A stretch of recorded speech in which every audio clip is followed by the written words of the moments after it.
Farm house ആണത്. ഇവിടെ നമ്മൾ തേനീച്ച പെട്ടികൾ വെച്ചേക്കുന്നതാണ്. നമ്മുടെ ചെറുതേന്റെ പെട്ടികളുണ്ട്. പെട്ടികളാണ്. അതെ, ഇത് വൻതേന്റെ പെട്ടിയാണ്. ഇതിനകത്താണ് നമ്മൾ തേനീച്ചകളെ സൂക്ഷിക്കുന്നത്. അപ്പോൾ നമ്മൾ സാധാരണ ഈ മരങ്ങളിലൊക്കെ വെച്ച ഇതാ കാണാറുള്ളത്. കൂടുതലാകുമ്പോഴത്തേക്കിനും നമുക്ക് അതിനെ ശരിയായിട്ട് പരിപാലിക്കാനും ആവശ്യത്തിനുള്ള തേൻ ശേഖരിക്കാനും പറ്റും. നമുക്ക് ഒരു ചെറുതേന്റെ പെട്ടി ഒന്ന് നോക്കാം. കാണാനുള്ള ആകാംക്ഷ കൂടി.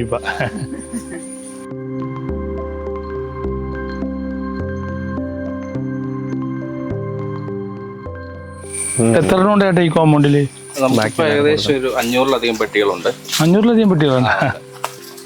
അതിലും കൂടുതലുള്ളതാണ്. ഒരു ഹാർവെസ്റ്റിംഗ് ഒക്കെ കഴിഞ്ഞ് ഇപ്പം ഒരു ഇതിനെ പരിപാലിക്കുന്ന ഒരു സീസണാണ്. സീസൺ ടൈമാണ് ഇപ്പൊ. അതെ, ഇത് പൊതുവെ നമ്മുടെ ഒരു ഡിസംബർ മുതൽ ഒരു ഏപ്രിൽ വരെയാണ് നമുക്കിതിന്റെ തേൻ ശേഖരിക്കുന്ന ഒരു സീസൺ. അതായത് കറക്റ്റ് തേൻ കിട്ടുന്ന ഒരു സമയം. പിന്നെ അതിനുശേഷം നമ്മളിങ്ങനെ പെട്ടികളും ഈച്ചകളെയും പരിപാലിച്ച് കീപ്പ് ചെയ്യുന്നതാണ്. എത്ര ദിവസം കൊണ്ടൊക്കെയാണ് ഇപ്പൊ തേൻ ആകണത്? തേന് ആകുന്ന ഒരു സമയം ഈ ഒരു ഏപ്രിൽ വരെയൊക്കെയാണ്.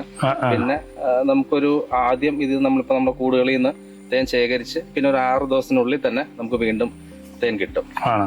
നമ്മുടെ വൻതേനിലാണ് അങ്ങനെ കിട്ടുന്നത്. ഒരു വർഷത്തിൽ കിട്ടും, ഒരു പ്രാവശ്യം കിട്ടും. അതെ. പിന്നെ നമുക്ക് ചെറുതേന്റെ ആണെങ്കിൽ നമുക്ക് വർഷത്തിൽ ഒരിക്കലാണ് അത് കിട്ടുന്നത്. അത് വളരെ ചെറിയ ക്വാണ്ടിറ്റി ആയിരിക്കും കിട്ടുന്നത്. നമുക്കിപ്പോ ചെറുതേന്റെ ഒരു പെട്ടി നോക്കാം. ഇത് നമ്മുടെ ബീ കീപ്പറാണ്, നമ്മുടെ ഫാമിന്റെ. ഹലോ, ഞാനും പിന്നെ കണ്ണൂരാണ് സ്ഥലം. കണ്ണൂര്. പിന്നെ ഇവിടെ ബിജുതടത്തിൽ ഫാമിൽ ബീ കീപ്പറായിട്ട് വർക്ക് ചെയ്യാണ്. 1 വർഷം കഴിഞ്ഞു ഇവിടെ. അപ്പോൾ ഒരു 10-20 വർഷമായിട്ട് തേനീച്ച കൃഷി ചെയ്യുന്നുണ്ട്. അപ്പോൾ ഇതിൻ്റെ സ്റ്റിംഗിൾ ബീസിൻ്റെ അതായത് നമ്മുടെ കേരളത്തിലുള്ള എല്ലാ ഇനം തന്നെ അതിൻ്റെ ഒരു കോളനി ഡിവിഷൻ അങ്ങനെയുള്ള സീസൺ കാര്യങ്ങൾ എല്ലാം ചെയ്യുന്നുണ്ട്. അപ്പോൾ നമുക്ക് നെറ്റ് ഉപയോഗിക്കണം. അത് അല്ലാണ്ട് ഇത് നമുക്ക് തുറന്ന് പറ്റില്ല, ചെവിയിലൊക്കെ കയറും ഈ അങ്ങനെ ഒരു പ്രശ്നം അവിടെ ഉണ്ട്.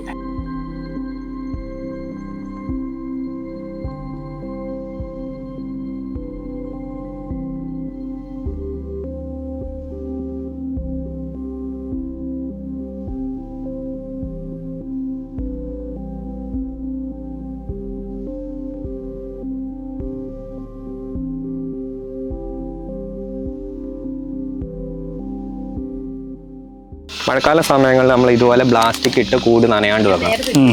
അതിനാണ് ഇപ്പൊ പ്ലാസ്റ്റിക് ഇതിങ്ങനെ ഇട്ട് വെക്കുന്നത് കേട്ടോ. മരമാണ് ഇതിന് ഉപയോഗിക്കുന്നത്. മരമാണ്, തേക്കിന്റെ മരമാണ് കൂടുതലായിട്ട് ഉപയോഗിക്കുക.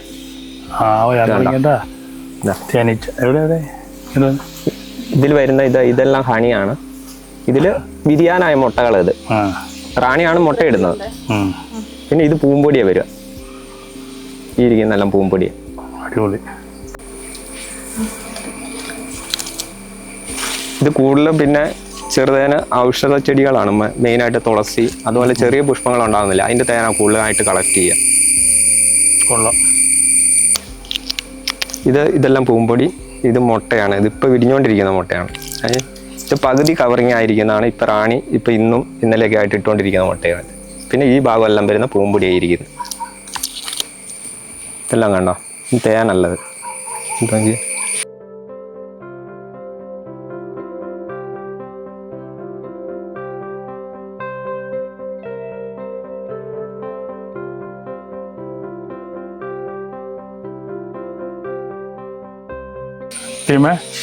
ഒരു കൂട്ടിന്ന് നമുക്ക് എത്ര അളവിൽ തേൻ കിട്ടും? നമുക്ക് ഒരു ഈ ചെറുതേന അനുസരിച്ച് കേരളത്തിലെ കാലാവസ്ഥ അനുസരിച്ച് വർഷത്തിൽ 1 പ്രാവശ്യം തേൻ എടുക്കുകയുള്ളൂ.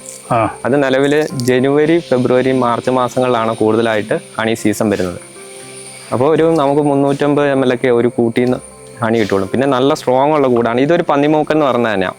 അതായത് നമുക്ക് ഇവിടെ ഈ എറണാകുളം ജില്ലയിലൊന്നുമില്ല. ഇത് നിലവിൽ വയനാട്, കണ്ണൂർ അതുപോലെ തന്നെ കാസർഗോഡ് ജില്ലകളിലൊക്കെ പ്രകൃതിയിൽ കാണപ്പെടുന്നവരാണ്. പിന്നെ ഇതിലെ കൂട്ടിൽ നമ്മളതിനെ പിടിച്ചു വെച്ചിട്ട് പിന്നെ കോളനി ഡിവിഷൻ ചെയ്തിട്ട് കൂടുകൾ ഉണ്ടാക്കി കൊണ്ടുവന്നേക്കുന്നതാണിത്. ഇതിന്റെ വായു കണ്ടറിയാം, വ്യത്യാസമുണ്ട്. ഒരുപാട് വെറൈറ്റി എന്ന് പറഞ്ഞാൽ ചെറുതേന്റെ തന്നെ ഒരു ഇതിൽ തന്നെ 8ഓളം ഇനങ്ങൾ നിലവിൽ നമ്മുടെ കേരളത്തിലെ കാലാവസ്ഥ അനുസരിച്ച് പ്രകൃതിയിൽ അവിടെ ഇവിടെയൊക്കെ ഉണ്ട്. അതും നമ്മൾ ഈ മനുഷ്യന്മാർ അതിനെന്ത് ചെയ്യുക, പിടിച്ച് ഇണക്കി ഇതുപോലെ കൂടുകൾ ഉണ്ടാക്കി അതിനകത്ത് വളർത്തുന്നതാണ്. വളർത്തി കളക്ട് ചെയ്യുന്ന ഹണി. അപ്പോൾ ചില ഇതനുസരിച്ച് കാലാവസ്ഥേൻ്റെ ഇതനുസരിച്ച് ഈ ചൂട് കൂടുതലുള്ള സ്ഥലങ്ങളുണ്ട്.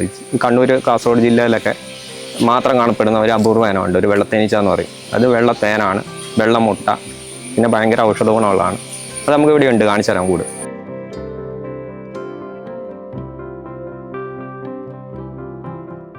അപ്പോൾ ഇതാണ് വെള്ള ചെറുതേനീച്ചൻ്റെ കൂട്. വെള്ള ചെറുതേനീച്ച. ചെറുതേനീച്ച അതായത് ഇത് കണ്ണൂർ കാസർഗോഡ് ജില്ലകളിലെ പ്രകൃതിയിൽ കാണപ്പെടുള്ളൂ. അല്ലെങ്കിൽ നമ്മൾ ഈ ഇപ്പോൾ എറണാകുളം ജില്ലയിലൊക്കെ ഫോറസ്റ്റ് സൈഡ് അതുപോലെ നോക്കി കഴിഞ്ഞാൽ അവിടെയൊന്നും കാണാൻ പറ്റില്ല. പിന്നെ ഇതിൻ്റെ വാതിൽ കണ്ടോ, മറ്റേതുപോലെയല്ല. ഇതിൻ്റെ പ്രവേശന കവാടം ചെറുതായി ഒരു വാട്ടർ പൈപ്പിൻ്റെയൊക്കെ അത്രയേ ഉണ്ടാവുള്ളൂ. ഇത് അവിടെ നിന്ന് കൊണ്ടുവന്ന കൂടാതെ അപൂർവമായിട്ടുള്ളതാണ്. ഇവിടെ ഇല്ലത്. തുറന്ന് കാണിച്ചത്.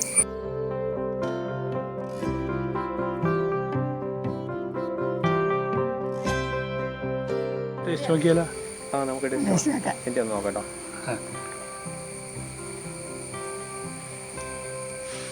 ഇങ്ങനെ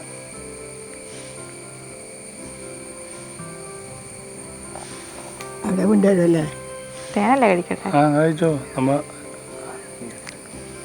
അങ്ങനെ കഴിച്ചോ. അതിൻ്റെ പകുതി ഞാൻ കഴിക്കാം.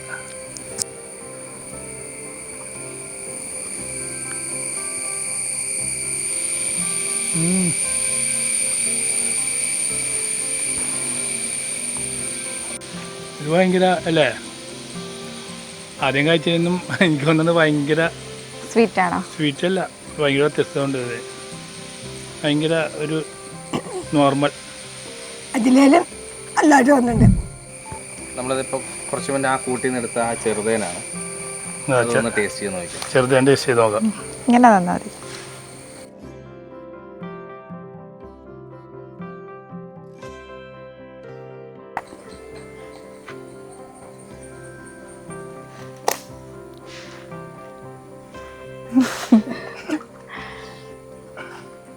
സൂപ്പറല്ലേ? സൂപ്പർ സാധനം. ഒറിജിനൽ. അപ്പോൾ നമുക്ക് ഇതിനെ കൈകാര്യം ചെയ്യുമ്പോൾ ഇത് കുത്തുന്നതാണ് ഈച്ച. അപ്പോൾ ഇങ്ങനെ ഒരു സ്മോക്കർ എന്ന് പറഞ്ഞിട്ട് ഇങ്ങനെ ചകിരിയാണ് എല്ലിട്ട് കത്തിക്കുക. ഇത് ഉപയോഗിക്കണം. ഇതിങ്ങനെ ഞെക്കിയാൽ മതി. അപ്പോൾ അതിന് ചെറിയ പുകയുണ്ടാവും. ചകിരിയാണ് ഇതിനകത്ത് ഉപയോഗിക്കുക. ഇത് കുത്തുന്ന ഈച്ചയാണ്. പിന്നെ നമുക്ക് മഴക്കാല സമയങ്ങളിൽ ഇതുപോലെ റൂഫ് ചെയ്തിട്ട് വെച്ചിട്ട് ഈച്ചകളെ സംരക്ഷിക്കാം, കൂട് നനയാണ്ട്.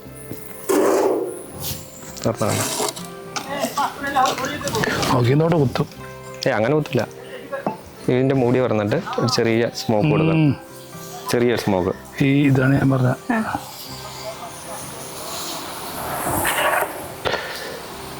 ഇതിപ്പം ഇതിലാണ് ഹണി വരുന്നത്. അതായത് ഇപ്പൊ ഹണി സീസൺ കഴിഞ്ഞതാണ്. അതുകൊണ്ടാണ് ഇപ്പൊ ഇത് ഈ ഫ്രെയിമെല്ലാം ഇങ്ങനെ കാലിയായിട്ടിരിക്കുന്നത്. പിടിച്ചോ, കുഴപ്പമില്ല. അപ്പൊ ഇതില് ഹണി ഈ തട്ടില വരിക. 4 ഫ്രെയിം വരും. പിന്നെ ഇതില് തേനീച്ചകൾ മുട്ടയിട്ട് കുഞ്ഞുങ്ങൾ പെരുകിക്കൊണ്ടിരിക്കുന്ന കൂടാണ്. ഇതിൽ നിന്ന് കുഞ്ഞുങ്ങൾ വിരിഞ്ഞിട്ടാണ് മേലേക്ക് വളർന്നു വരും. സീസൺ ആകുമ്പോഴത്തേക്ക് ഇതിങ്ങനെ എടുത്ത് മാറ്റി നമുക്ക് അതിന്റെ താഴത്തെ ഫ്രെയിം നോക്കാം. 2 തട്ടാണുള്ളത്. 2 തട്ടമുള്ളത്. 2 തട്ട് ഹണീന്റെ സീസൺ അനുസരിച്ച് അത് കൂടി ഇതെന്താ? ഇത് നമ്മൾ ഡിസൈൻ ചെയ്ത് കൊടുക്കാം? അല്ല, നമ്മളല്ല. ഇത് ഈച്ചകൾ തന്നെ കിട്ടുന്നതാണ് അവിടെ. തേനീച്ചകൾ തന്നെ. അതെല്ലാം ഒരേ അളവിലേക്ക്. ഇത് മുട്ടയും കുഞ്ഞുങ്ങളും ഉണ്ടായിക്കൊണ്ടിരിക്കുന്ന കൂടാണ്. ഇതിൽ 6 ഫ്രെയിമാണ് വരും. ഇതെല്ലാം ഈ മേലെ കാണുന്ന ഹണിയാണ്. ഈ താഴെ ഇങ്ങനെ മുട്ട ഇട്ടിരിക്കുന്നത്. ഡൗട്ട് ചോദിച്ചോട്ടെ? സാധാരണ ഈ പൂക്കളിൽ നിന്നാണല്ലോ തേന കിട്ടാറ്. ഈ റബ്ബറിൽ നിന്ന് എങ്ങനെയാ കിട്ടുന്നത്? റബ്ബറിന്റെ ഇലയെന്ന് ഉണ്ടാവുക. ഇല ഒരു 3 ആയിട്ട് വരുന്ന ഇലയില്ലേ റബ്ബറിന്റെ, അപ്പൊ അതിൽ നിന്ന് ഇങ്ങനെ തേൻ ഇങ്ങനെ ഉണ്ടായിക്കൊണ്ടിരിക്കുക റബ്ബറിന്റെ. നെട്ടർ ഹണി എന്നാണ് അറിയപ്പെടുന്നത്. അത് ഈച്ചകൾ കയറിയിട്ട് വലിച്ച് കൂടി സംരക്ഷിക്കും. പിന്നെ റബ്ബറിന്റെ തന്നെയല്ല, കാപ്പി, അതുപോലെ തന്നെ പൊങ്ങല്യം, മരുത്, ഇതിൽ നിന്നെല്ലാം കിട്ടുന്നുണ്ട്. ഏറ്റവും കൂടുതലായിട്ട് കേരളത്തിൽ ഉൽപ്പാദനം വരുന്ന റബ്ബറിന്റെ. പിന്നെ കാപ്പിയൊക്കെ ഉള്ള ഏരിയകളിൽ അവിടെയൊക്കെ കാപ്പീൻ്റെ കിട്ടും. പിന്നെ ഫോറസ്റ്റ് സൈഡൊക്കെ ആണെങ്കിൽ ഫോറസ്റ്റ് ഹണി തേനീച്ചകൾ തന്നെ കളക്ട് ചെയ്തു. ഈ തേനീച്ചക്ക് വലിപ്പം കൂടുതലാണല്ലേ? ഇത് ഒരു 7 mm വരും ഇതിന്റെ വലിപ്പം. അത് നോർത്തിലേക്കൊക്കെ ചെന്ന് കഴിഞ്ഞിട്ടുണ്ടെങ്കിൽ ഒരു 8 mm വരെ പോകും വലിപ്പം. ഒരു ഈച്ചയുടെ ഐസ് എത്ര വരും? ഒരു വർക്കർ ബീസിന്റെ ആണെങ്കിൽ ഒരു 60 വർഷം വരെ ജീവിക്കും. റാണി ആണെങ്കിൽ 3 മുതൽ 5 വർഷം വരെ. റാണിക്ക് അത്ര വർഷം ഉണ്ടോ? ഉണ്ട്. റാണി റോയൽ ജെല്ലിയാണ് കഴിക്കുന്നത്. റാണീന്റെ ഭക്ഷണം റോയൽ ജെല്ലി എന്ന് പറയുന്നത്. ഇതിനൊക്കെ 60 ദിവസം ആയുസുള്ളൂ. 60 ദിവസം ഉള്ളൂ. ഇത് ഒരു ദിവസം റാണി ഒരു 1000 മുട്ടയോളം ഇടും സീസൺ ടൈമിലൊക്കെ. ഇപ്പൊ തീരെ കുറയും. ഒരു 500ലേക്കൊക്കെ കുറയും. സീസൺ കഴിഞ്ഞല്ലോ ഹണിയുടെ. അപ്പൊ സീസൺ ടൈമിലൊക്കെ ഒരു 1000 മുട്ട വരെ ഒരു റാണി ഒരു ദിവസം ഇടും.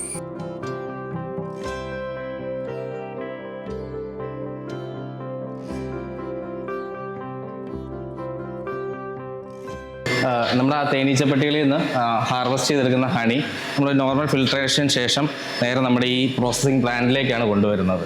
അപ്പം ഹണി ആ പ്രോസസ്സ് ചെയ്തതിന് ശേഷം മാത്രമാണ് നമ്മൾ നേരെ ബോട്ടിലുകളിലാക്കി ആളുകളിലേക്ക് എത്തിക്കുന്നത്. അപ്പോൾ ആ പ്രോസസ്സിങ് എന്താണെന്നുള്ളത് ഒന്ന് കാണിക്കാം. നമ്മുടെ പ്രോസസ്സിങ് യൂണിറ്റ് ആണിത്. അപ്പോൾ ഇതിൽ ആക്ച്വലി നമ്മുടെ ആ ഹാർവെസ്റ്റ് ചെയ്ത് കൊണ്ടുവന്ന ഹണി ഇവിടെയും നമ്മളൊന്ന് മാനുവലി ഫിൽട്ടർ ചെയ്യും. മാനുവലി ഫിൽട്ടർ ചെയ്തിട്ട് നേരെ ഈ കണ്ടെയ്നറിലേക്ക് ലോഡ് ചെയ്യുന്നതാണ്. ഈ ടാങ്കിലേക്ക് ലോഡ് ചെയ്തതിന് ശേഷം ഇതൊരു വാട്ടർ ടാങ്കാണ്. അതായത് നമ്മുടെ ഈ തേനിൽ ചെറിയൊരു അസിഡിറ്റിക് കണ്ടന്റ് ഉണ്ട്, അതായത് ഈസ്റ്റ് കണ്ടന്റ് വരുന്നുണ്ട്. അപ്പോൾ അത് നമുക്ക് ഈ ആ ശേഖരിച്ച തേൻ അങ്ങനെ തന്നെ കുറേ കാലം നമുക്ക് കീപ്പ് ചെയ്യാൻ പറ്റില്ല. അപ്പം ഇതിലേക്ക് ആക്കിയതിന് ശേഷം ആ ഈസ്റ്റ് കണ്ടന്റ് കുറയ്ക്കാനായിട്ട് ഒരു ചെറിയൊരു ഹീറ്റ് പ്രോസസ്സിങ് ചെയ്യും. അപ്പം ഇതിന് ശേഷം അതൊരു 1 hour പ്രോസസ്സാണ്. അതിനുശേഷം നേരെ അടുത്ത ഫിൽട്രേഷനിലേക്കാണ് പോകുന്നത്. അടുത്ത് നമുക്കൊരു 2 സ്റ്റെപ്പ് ഫിൽട്രേഷനാണ് വരുന്നത്. ഈ അതായത് ഈസ്റ്റ് കണ്ടന്റ് റെഡ്യൂസ് ചെയ്ത ഹണി നേരെ ഈ 2 ഫിൽട്രേഷനിലേക്ക് വരും. അപ്പോൾ ഇതിൽ നമ്മൾ ആ ഹണിയിലുള്ള ഈ പൂമ്പൊടി അല്ലെങ്കിൽ മറ്റെന്തെങ്കിലും ഇമ്പ്യൂരിറ്റീസോ അങ്ങനെ എന്തെങ്കിലും ഉണ്ടെങ്കിൽ ഇത് ഫിൽട്ടർ ആവും. 2 ഫിൽട്രേഷനാണ് നടക്കുന്നത്. പിന്നെ നേരെ ഇതിന് ശേഷം അടുത്ത് പോകുന്നത് ഈ ഒരു ടാങ്കിലേക്കാണ്. ഇതിലാണ് മോയ്സ്ചർ കണ്ടന്റ് കുറയ്ക്കുന്നത്. നമ്മൾ ആ മോയ്സ്ചർ കണ്ടന്റ് റെഡ്യൂസ് ചെയ്തതിന് ശേഷം നേരെ ഫൈനൽ ഔട്ട്പുട്ട് നമുക്ക് ഈ ടാങ്കിലേക്കാണ് കിട്ടുന്നത്. അതായത് 100% ഫിൽട്രേഷനും എല്ലാം കഴിഞ്ഞ് നമുക്ക് ശുദ്ധമായ ഹണി നമുക്കിവിടെ കിട്ടും.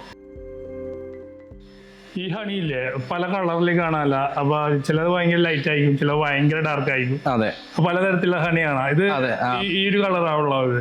പലതരത്തിലുള്ള ഹണി മാത്രമല്ല, അതിനും കളർ വ്യത്യാസം ഉണ്ടാവും. ഇനി അതോടൊപ്പം തന്നെ ഈ ഒരേ ഹണിയിൽ തന്നെയും അതായത് ക്ലൈമറ്റ് ചേഞ്ച് വരുമ്പോഴത്തേക്കിനും ഇതിന്റെ കളർ ഡിഫറൻസ് ഉണ്ടാവും. അത് നാച്ചുറലി സംഭവിക്കുന്ന ഒരു സംഗതിയാണ്. അപ്പൊ നമ്മുടെയൊക്കെ നാട്ടിൽ പല കടകളിലും തേനിരിക്കാറുണ്ട്. അപ്പൊ നമ്മൾ മേടിക്കാറുണ്ട്. ചെറിയ പൈസ കൊടുത്താക്കി മേടിക്കുന്നത്. ഒരു കുപ്പി തേനിന് 300 രൂപ കഴിയും. ശർക്കര വെള്ളമൊക്കെ ആയിരിക്കും. അതിന് ശരിക്കും ഒറിജിനൽ തേനിന് ഇത്തിരി വില കൂടും, പക്ഷെ അത് ഒറിജിനൽ തന്നെ ആയിരിക്കുള്ളൂ. അപ്പോൾ ഒറിജിനൽ തേന് കാണാനും അത് കഴിച്ചു നോക്കാനും 25 മേലിൽ തേന് ഇന്ന് ഞങ്ങൾ കഴിച്ചു നോക്കി. അപ്പോൾ ഇത് എങ്ങനെയാണ് ഇത് ഉണ്ടാക്കണമെന്നൊക്കെ ഞങ്ങൾ തന്നെ പറഞ്ഞിട്ടുണ്ട്. ആദ്യം ഞങ്ങൾ കഴിച്ചു നോക്കുന്നതിൽ അവിടെ മാത്രം ഒതുങ്ങി കൂടാൻ പോയത്. പിന്നീടാണ് ഇത് എങ്ങനെയാണ് ഇവയ്ക്ക് അവിടുത്തെ തന്നെ ഒരു ഫാം ഉണ്ടെന്ന് പറഞ്ഞ് അങ്ങനെ ഫാമിൽ വന്ന് ഇതിൻ്റെ പല തേനുകൾ എങ്ങനെ ഉണ്ടാക്കുന്നത് ലൈവായിട്ട് ഉണ്ടാക്കി ഞങ്ങൾ ആ പെട്ടി പൊട്ടിച്ചിട്ട് അവിടെ വെച്ച് തന്നെ കഴിച്ചു നോക്കി. ഒരു കലർപ്പുമില്ല. നമ്മൾ ലൈവായിട്ട് ഇത് പ്രോസസ്സ് ചെയ്ത് വരുന്നത് കണ്ട് അല്ലേ, അടിപൊളി ചേർന്നില്ലേ?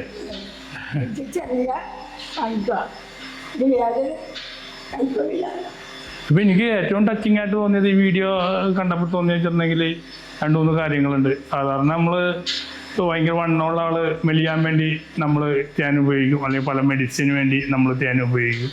നിത്യോപയോഗ കുറേ കാര്യങ്ങളുണ്ട്. ചിലപ്പോൾ വണ്ണം കൂട്ടാൻ വേണ്ടി തേൻ ഉപയോഗിക്കാറുണ്ട്. പല തേനുകളാണ് അത്. പിന്നെ എനിക്ക് ഒരു അറിവ് കിട്ടിയിട്ടുണ്ടെങ്കിൽ കണ്ണിന് കാഴ്ച കിട്ടാൻ വേണ്ടി ഇവിടുത്തെ ഒരു തേന് വളരെ കുറച്ച് ക്വാണ്ടിറ്റിയിലാണ് ഉണ്ടാക്കുന്നത്. അപ്പോൾ അതിനെക്കുറിച്ച് പഠിക്കാൻ പറ്റി. പിന്നെ ആയുസ് വർദ്ധിപ്പിക്കുന്ന അതിലും ഒരു തേനുണ്ട്. അതും ഇപ്പോൾ മമ്മൂക്കനെ പോലത്തെ ആൾക്കാർ, കരുണാകരൻ സാറിനൊക്കെ പോകുന്ന ആൾക്കാരൊക്കെ ഇത് ഉപയോഗിച്ചിട്ടുണ്ടെന്ന് പറഞ്ഞപ്പോൾ അതൊക്കെ ഒരു ഭയങ്കര അറിവായിട്ട് തോന്നി എനിക്ക്. അപ്പോൾ ആയുസ് വർദ്ധിപ്പിക്കുക എന്ന് പറയുന്നത് ഭയങ്കര കാര്യമാണ്. നമുക്ക് ആയുസ് നീട്ടി കിട്ടാൻ വേണ്ടിയാണ് നമ്മളൊക്കെ എല്ലാവരും പ്രാർത്ഥിക്കുന്നത്. ഞാനങ്ങനെ പ്രാർത്ഥിക്കാറില്ല, എന്നാലും നമ്മുടെ സമൂഹം അങ്ങനെ നമുക്ക് ഇത്തിരി കൂടി ആയുസ് ഉണ്ടായിട്ടേ എന്താണ്. അപ്പോൾ നമ്മുടെ പ്രകൃതിയിൽ തന്നെ നമുക്ക് ആയുസ് കൂട്ടാനുള്ള ഇങ്ങനെയുള്ള തേൻ പോലത്തെ തേനിൽ തന്നെ അങ്ങനെയുള്ള കുറച്ച് പ്രൊഡക്റ്റുകൾ ഉണ്ടെന്ന് പറഞ്ഞാൽ വളരെ സന്തോഷം. അത് മറ്റുള്ള ആൾക്കാരെ അറിയിക്കാൻ പറ്റി എൻ്റെ ഞങ്ങളുടെയൊക്കെ ഒരു സാന്നിധ്യത്തിൽ ഒരു വീഡിയോയിലൂടെ അല്ലേ. തീർച്ചയായിട്ടും നമ്മൾ വിശ്വസിക്കുന്ന പോലെ ഈ ഒരു പ്രൊഡക്റ്റിനെ വിശ്വസിക്കുക, മേടിക്കുക.